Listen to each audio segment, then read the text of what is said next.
สอนวิธีเติมเงินเข้าไปในระบบเพื่อที่เราจะสามารถสร้างรายได้วันละ 1% ก็คือจะมีบอนนี้เนาะก็คืออยู่ตลาดนี้เราจะสามารถสร้างรายได้วันละ 1% เราสามารถเติมกันตามวิธี1อยู่ที่5 TRX เนาะเราสามารถซื้อสัญญากันตามที่1 TRX เนาะก็คือจะเป็นบอนนี้เนาะเราสามารถซื้อคันต่ำอยู่ที่1 TRX แต่สามารถเติมคันต่ำเข้าไปในระบบก็คือ5 TRX ก็คือจะได้มือละ 1% ก็คือมือละ 1% แล้วก็ระยะการฝาก15วันครบ15วันปุ๊บก็สามารถถอนได้ทั้งต้นทุนและดอกเบี้ยอันนี้จะเป็นTRX แล้วก็ USDT ก็คือกันก็จะสามารถฝากถอนฝากคันต่ำอยู่ที่1 USDT แล้วก็ถอนกันตามอยู่ที่15 USDT เนาะนี่ก็คือจะ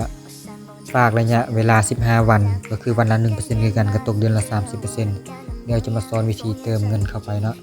เราจะเติมเป็น TRX เขาสามารถเติมได้ TRX หรือ USDT ก็ได้เนาะเร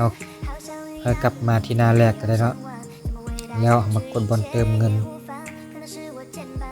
หลังจากนั้นกดบนเติมเงินปุ๊บมันจะมีให้เลือกเป็น USDT หรือว่า TRX ครับจะเลือกเติมเป็น TRX เนาะก็กดเลือกเลยหลังจากนั้นเราก็คัดล็อกที่อยู่ตัวนี้เนาะคัดล็อกที่อยู่นี่ปุ๊บเราก็ไปเติมเหรียญเลยเนาะ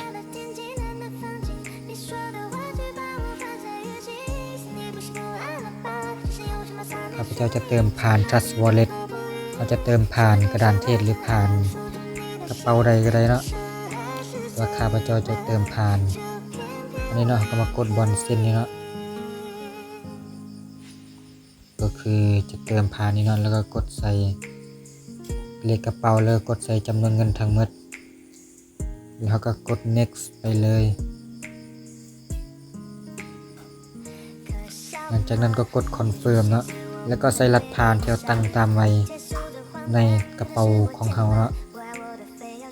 โอเคอันนี้ก็สำเร็จแล้วเนาะในการเติม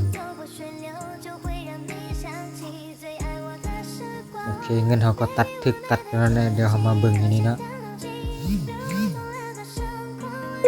โอเคเรามาเบิ่งการแจ้งเตือนอยู่บนนี้เนาะ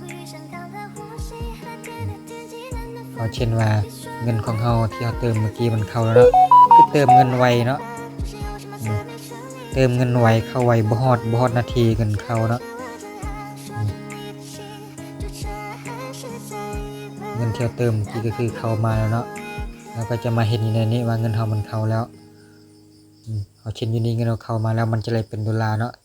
30 บาทที่ถึงประมาณ$9ไปวันนี้เราจะไปลงทุนเนาะให้เรามากดบอลนี่บอลตลาดนี่เรากดบอลตลาดปุ๊บมันเช่นอย่างนี้เราจะฝากเป็น USDT ก็ได้หรือจะฝากเป็น TRX ก็ได้ตอนนี้นะเราสามารถฝากได้2แบบเนาะแต่ข้าพเจ้าจะฝากเป็น TRX เนาะหลังจากนั้นให้เราเข้ามานี่ปุ๊บให้เรากดใส่จำนวนการสั่งซื้อเนาะกดใส่จำนวนการสั่งซื้อเขามี 39.1 TRX เนาะคือทุนเท่าเนาะใส่แค่39เนาะก็คือใส่39นี้ก็คือนี่เป็นทุนเท่าหลังจากนั้นก็กดสั่งซื้อเลยเนาะกดสั่งซื้อแล้วก็กดสั่งซื้ออีก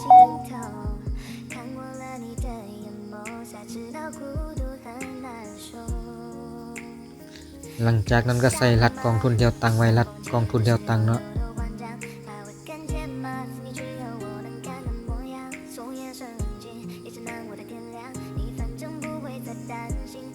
แล้วก็กดบนนี้เนาะ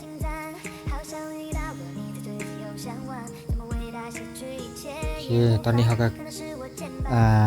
เข้าไปฝากสำเร็จแล้วเนาะก็คือนี่รอทาให้มันตรวจสอบ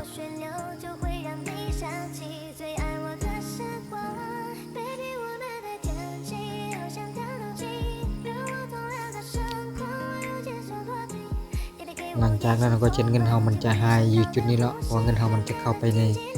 การลงทุนแล้วหลังจากนั้นเรามากดบอลนี้เนาะบอลคำสั่งนี้เนาะ เงินเที่ยวลงทุนไปแล้วมากดบอลคำสั่งนี้เราจะเห็นประวัติในการที่มันทำรายได้แต่ละมื้อเนาะนี่คือจะเป็นประวัติ